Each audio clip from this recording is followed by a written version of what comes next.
Hello, you wonderful people, and welcome to another episode of Super-Fanta-Fi. This being a show where I talk about TV shows of the supernatural, fantasy, and/or science fictional genre. For today's episode, I'm going to talk about the latest episode of Roswell, New Mexico. A lot of interesting things went down in this episode, so let's break it down. Well, first and foremost, obviously, you have Isabel and Liz kind of helping Rosa have a makeover and kind of giving her kind of oh yeah, you're actually from Arizona, this and that. Instead of Rosa, it's like Rosalina. It's like because they're trying to like give her a new identity, because this way she can go out in public without it being a thing, and just making it so like, oh, you're this new person and stuff like that, and like, oh, this is why you look like Rosa. Like, it's just kind of like your cousin, a family member type of situation.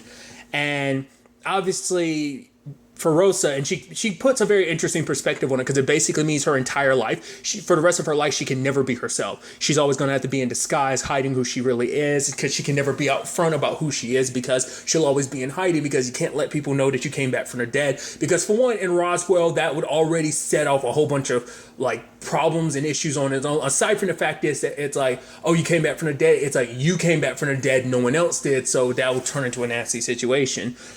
And obviously she goes to that cave, hang out where all those other kids are, and she's like, oh, like, well, kids, people her own age. She's like, oh, hey, I'm new to town and stuff like that. I just, want to try and make friends and stuff like that. And it's like, oh, like someone basically references the fact is, oh, she looks like an illegal or something like that. And it's like, Jesus. To be fair, the sad thing is, like, and that hits Rosa even harder, because in Rosa's mind, like, a lot of the racism in Roswell, she's like, it's kind of on me. Like, basically, she's like, I caused a lot of the racial tension in this town, like, because, more so Max in them, but them doing what they did, I was kind of the scapegoat that basically created the racial tensions in the town. So when hearing that, she probably feels it even deeper, because she's like, it's my fault, that happened. So we see her kind of take some pills, but she spits them out. I'm like, okay, good. I was like, I guess she's not going down that route. And then she meets a girl is the actress. I feel like I knew her from something prior to it, but like the most recent thing would be like Arrow.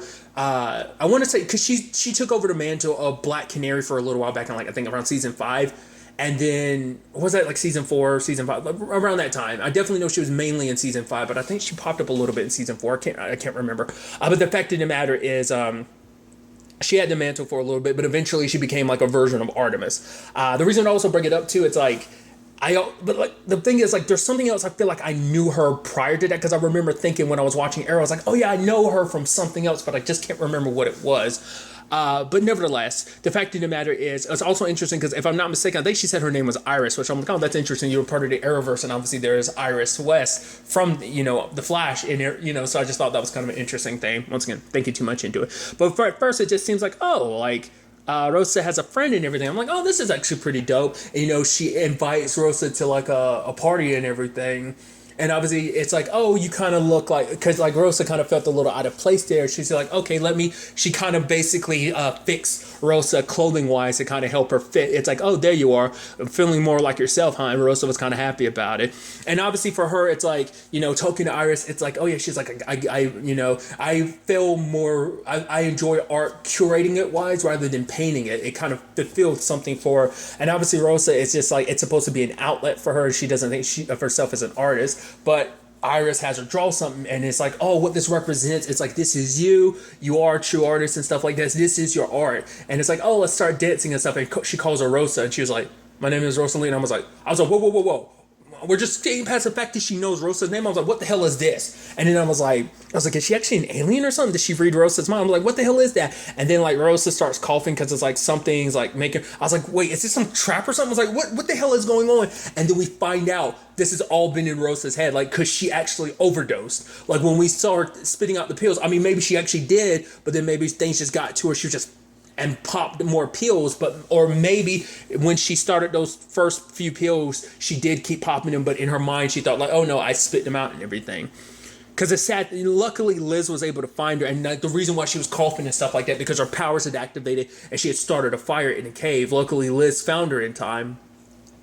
But we ended up finding, because like Rosa was kind of thinking like what kind of life she would have lived, if she wasn't the way she is. She's like, what kind of what kind of art I could have made, what kind of friends I would have had. Like that was kind of like her subconscious manifesting kind of her deepest desire, because she thinks she's so messed up. She kind of thinks like even going to rehab's not going to help, because like what if my powers go out of control and stuff like that. Luckily they give her an temporary fix to that. We'll talk about that. Oh well, we'll go ahead and talk about that next. But it was just kind of like a sad situation in the grand scheme of things. It's just kind of being like, I mean, for one, like that one friend you thought you made, and it turns out, it was all inside your head. But part of me wants to, there's also part of me it's like, you don't think there was something deeper to that? I don't think so. Like that was someone invading her mind or something like that. I think that was legitimately just her subconscious and everything, like having like, overdose and stuff like that. But it's like, for her to kind of feel like, like this thing of like, I want to be a better daughter, I want to be a better sister, but every time she wants to tell herself like, I'm gonna do better, she messes up. It's like, despite everything of like, I'm gonna do better next time, it's just like she just kind of blames herself of like, I can't help myself but keep screwing up.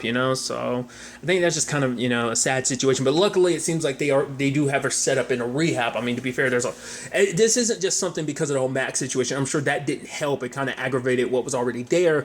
But for her, it's like it's a situation of like, it was already there, but prior to her dying, So that's interesting. And since I brought up the whole thing about Rosa getting a temporary fix to her powers and everything, it's that we end up finding out that the necklace that Maria's mom gave to her, she kind of refers to it as her kryptonite, because it's like she realizes like without the necklace on, like her and Michael like doing the card thing, and he keeps picking up a card. She knows exactly what the card is. Even referencing the fact is like she had a feeling like Isabel was pregnant. She wasn't 100% sure, but she's like, Isabel had a baby, and she had these emotions. So like she could sense something. She talks about examples of it happening, but it's like the necklace acts as her kryptonite. It keeps her powers in check, because her mom was like, oh, it protects me, but now it's like her mom was pushing for her to keep it, and now it makes sense, because it turns out these powers, obviously, they eat away at your brain and stuff like that. So it's like, obviously, it's like, this isn't some kryptonite, this isn't some suppressor, like, this is preventive medicine. By keeping this on, your powers never activate, and they never constantly using them doesn't devour your brain. So now we understand, like, obviously, once again,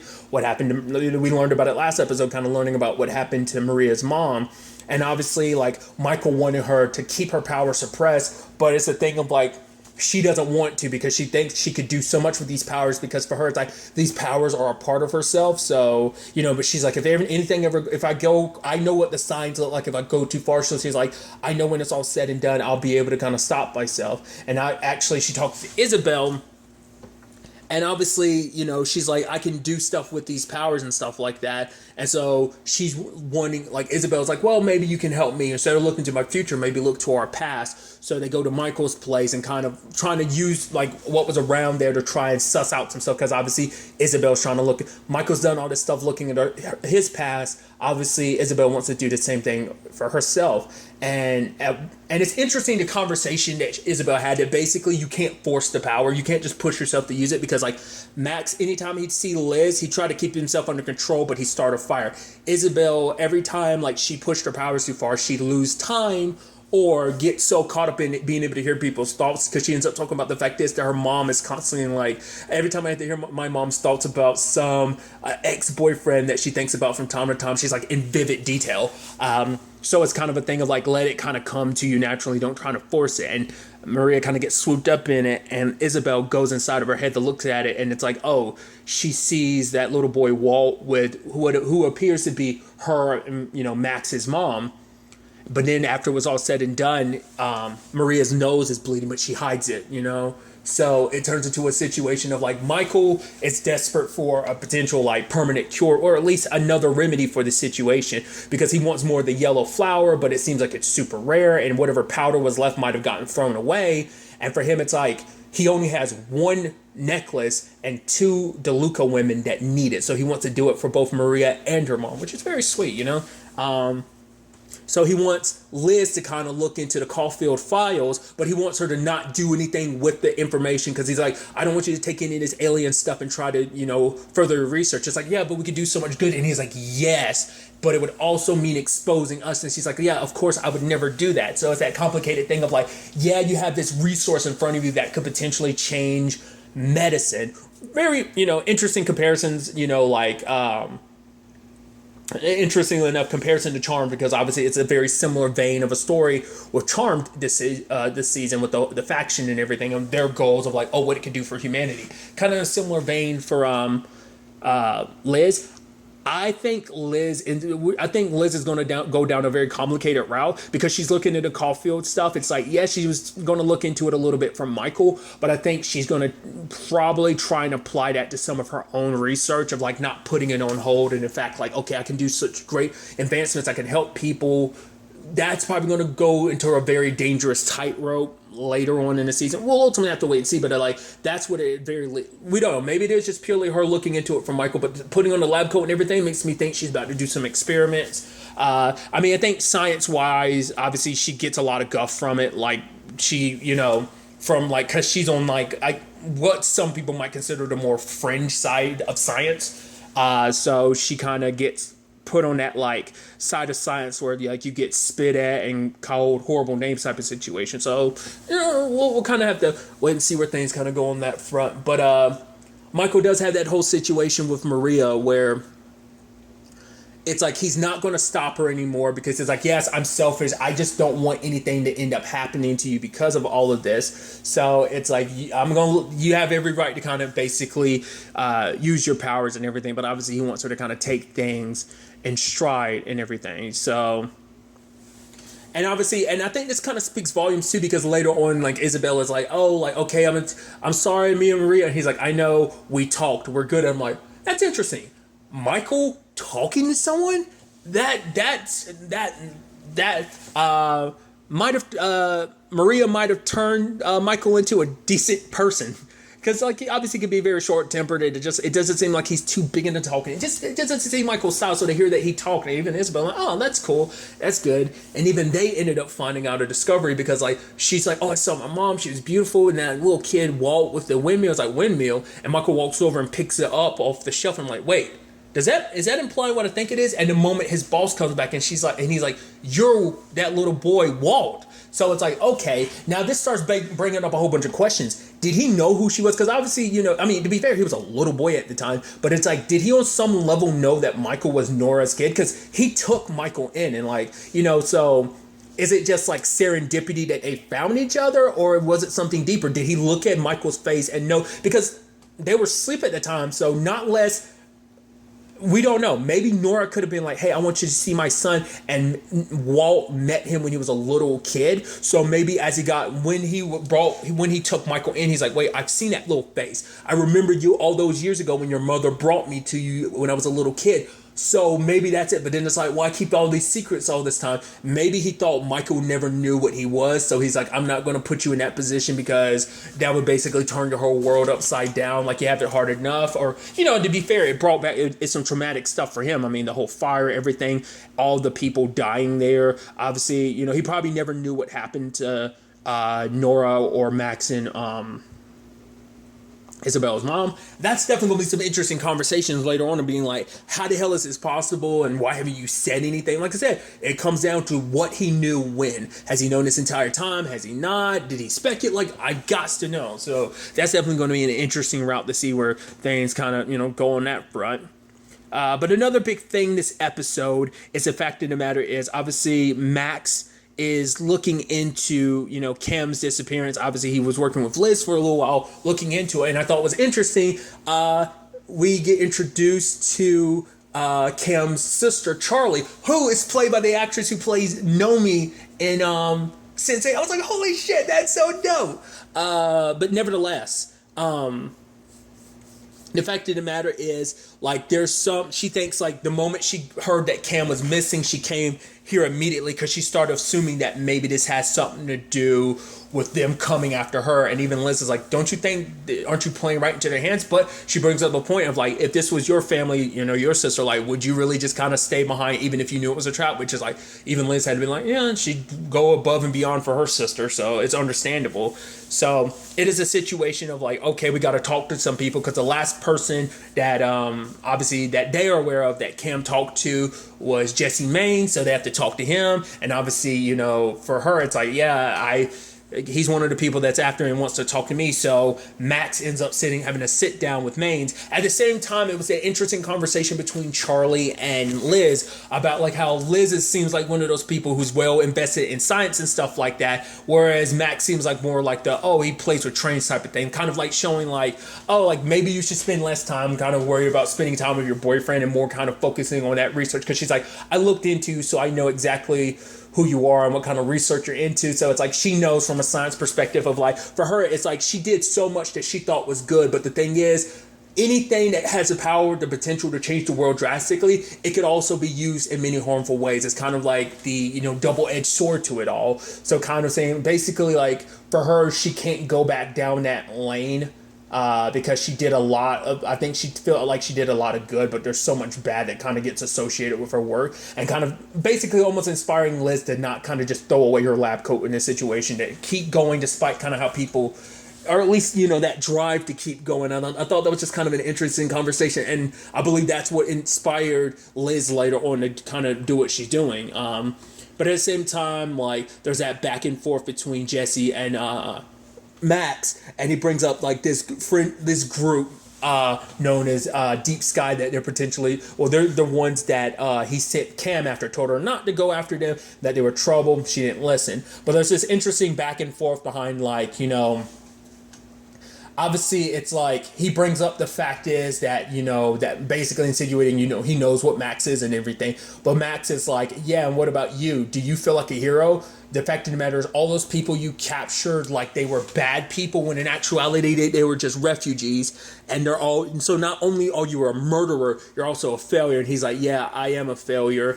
And for him, it's like, ever since the stroke, all the fight, all the hate and all the fight has left him. And even I'm like, is that true? Or like, I don't know, like that hate, sadly that hate kind of runs deep in your family, like from your uncle to you. That's why I'm like, I don't know if that's, and it seemed like, luckily Alex found himself in a position where he didn't get completely consumed by the hate. So I'm wondering, I don't know, like I think it's still there, just bubbling beneath the surface, or maybe not. The fact that he shakes Max's hand and everything, he's like, I hope you find Cam. I always liked her. So I'm like, it's hard to say where Jesse is at this time. Like, is he playing sheep, a wolf in sheep's clothing type of thing, just waiting for the opportunity to strike? Because even he was kind of like, he was just looking at this more so from the perspective of like, I'm no longer kind of directly involved. I just want to see what the outcome of this whole thing ends up being. So obviously, Charlie makes it seem like she doesn't know who Deep Sky is, but then later on Max follows her because he knows like, okay, you know something but you're kind of handling this on her own. And it's like, if I don't turn myself in, they're going to kill Cam, so I need to do this. And, she's like, you don't need to get involved. This had nothing to do with you. And Max shoots out the tire in her car and is like, tell me what you heard. And he knows exactly where she is, so being held. So they go there, but there's a sniper there. So Max is able to kind of wing the sniper, which we never got to see who the sniper is. So that might be someone we see later on kind of pop up like, it might be a face we might get associated with. Maybe it's a face we won't get associated with. It's going to be interesting to see what ends up happening, like whether there's any real significance. Maybe it's just like, some faceless assassin, but it could just be a thing of like, no, that's going to be significant later on because maybe we find that same person and they're wounded later. And it's like, oh, wait, this character we just got introduced to, they're wounded. Hey, didn't Max shoot that sniper? But obviously Max going over, pushing his powers too much, and ends up turning the lights off. I was also wondering, I was like, is there going to be anyone around capturing that? I was like, I guess not. I mean, it was just meant to be a means of capturing Charlie, but luckily the sniper ended up running after getting shot and the lights being shut off, and they were able to get to Cam. And that nice moment between her and Max, because obviously it's like, hey, you're alive again. And he's like, yeah, the fact of the matter is, it's like, I kind of did this to kind of pay you back because, hey, you helped save my life. And she's like, well, let's just call it even, so, and for her, it's like, she doesn't have many memories. She heard a loud sound, a bright light, and then like she has marks on the back of her neck, and he's like, they look like burns. They kind of remind me of the lightning from when, Max killed Noah. It kind of looks similar to that, but it didn't look as like on Noah's body. The lightning marks are kind of pale, but kind kind of darker flesh colored, whereas like the marks on the burns on the back of her neck like look super red. So that's like, I don't think it's the same thing, but they kind of look similar to like the marks. So that made me wonder if there was a correlation. Probably not, but I don't know. Maybe I'm completely off base in that regard, but still. And by the time Max goes to get Charlie to bring her to come see Cam, she's already gone. She has to disappear because it's the only way she can make sure that her sister's safe. So, there's some other stuff I'll quickly tackle before we get kind of close everything out. It's like the whole like situation between Forrest and Alex. Like obviously them kind of hanging out together. I thought it was kind of neat, paintballing and everything. Because it also turns out Forrest was in the military as well. Obviously for him, he doesn't want to go bragging considering like, well, the person across from him had a Purple Heart. It's like, yeah, I Googled you too. So they're having fun and everything. But obviously it's like, oh, like, wait, like you should have led with the fact is that with your whole leg situation. And Forrest is about to make out with him, but he pulls away, and I was like, oh. It's like, I was like, part of me is like, is that still because of the Michael situation? It's like, no, it's a deeper issue because basically he ends up talking about it later on. He's constantly got his dad's voice in his head being like, oh, two men making out publicly is kind of a disgrace to your position in the military as well as to your family. And he's got like that parental shame and guilt for being gay, and so he's still, there's still like a reflex he has about it, and so he had actually went to visit his dad because his dad had mixed like liquor and his meds, and he's like, I'm a failure. And he's like, yeah, of course you are, Dad. But in what regard? He's like, I failed your Uncle Trip, saying he was a good man. But then, like, Alex brings up the stuff of like, yeah, he hunted down, yeah, like, oh, the aliens got him. It's like, well, to be fair, he hunted them down first, killed them, and then, like, Jesse got pissed and, like, banged his, like, cane against. And that's why part of me was like, is that hate really gone, or is it still there? For him, it's basically like, you don't get to talk about him like that. Like, Uncle Trip was the best person I knew, so it's almost like, but he was a hate-filled person who was like, but I guess in Jesse's mind, it's like, oh, but he saw this for what it really was, that no one else was willing to see it, but he's kind of in his weakened state, and Alex is trying to help him, and I think it makes Alex feel weird because his dad's always been this powerful figure in his eyes, and to see his dad the way he is, it's like his dad looks beaten down and broken, and I don't think he's ever seen his dad, because his dad's always been scary in his eyes, but to see him like that, it's like, this is the guy that I think he sees that. I don't know. It's just interesting because obviously like Alex's brother got repositioned somewhere else, so he's not here anymore, so Maine has no one, because he ended up talking about Caulfield's going, his other son's going. Alex isn't into this whole thing that he does, so it's a complicated, it's like he kind of has no one at the end of the day. He doesn't even have like his hate to propel him, so it's just kind of like he kind of has nothing. So like I said, it's so interesting because like he was so set up as this really bad guy, and it's like, it just seems like I said, he's beaten down and broken. To be fair, once again, could be a sheep in wolf's clothing, a wolf in sheep's clothing, sorry. Or it could be a situation of, yeah, he really is beaten down like this, but something later on is going to inspire him and rise him back up to be like, oh, I'm ready for the fight, the good fight and stuff like that. We'll see. But to kind of end this whole thing off was obviously we had Max catching up with Charlie and saying like, don't leave. Like, the fact of the matter is, kind of insinuating that they can help and stuff like that. That this isn't something she just has to do on her own, especially because it's like your sister. You can't just leave your sister behind. It's like, but obviously it's like, for Charlie, it's like they don't need to be right next to her to get her. Like so it's like I need to be as far away as possible to try to draw them away. But at that moment, like, stuff started going off, alarms to cars and stuff like that, then the bright light and the noise happens, and it's like, oh, so they're about to get Charlie. So you'd assume this is the same group, considering it was the same means that took Cam, but it's also the same group that took Maria's mom potentially too. So it begs the question, is this about like human experimentation, obviously, too? Like, because obviously Caulfield was a part of that, but it makes you wonder, are there still people around? Like, is that why they took Maria's mom? Because they knew about her powers and stuff like that, because this is connected to Caulfield in some shape or form. Deep Sky is. Maybe, I don't know. I caught a tiny glimpse of next week's episode, because I was wondering, I was like, oh, like, maybe they didn't did they capture Max too? But it seems like Max is okay, so they most likely knocked him out and took Charlie. But the thing is, it's like, what is it that they're using? Is it like some alien technology that they're using that they found that was Max knocked out for a little bit of time? Like obviously I think it's a combination of knocking you out and drugging you that kind of leaves you in a state of you don't remember, because like both Cam and Maria's mom were both gone for quite a big period of time. So begs the question, like, who this group is and what their ultimate goal is. Like so many moving parts going on at the same time. I'm curious to ultimately see where all this ends up taking us going forward into the next episode. But really, that's all I want to talk about. Till the next time we meet, be happy, be safe, live life to the fullest, and enjoy it. Good day and good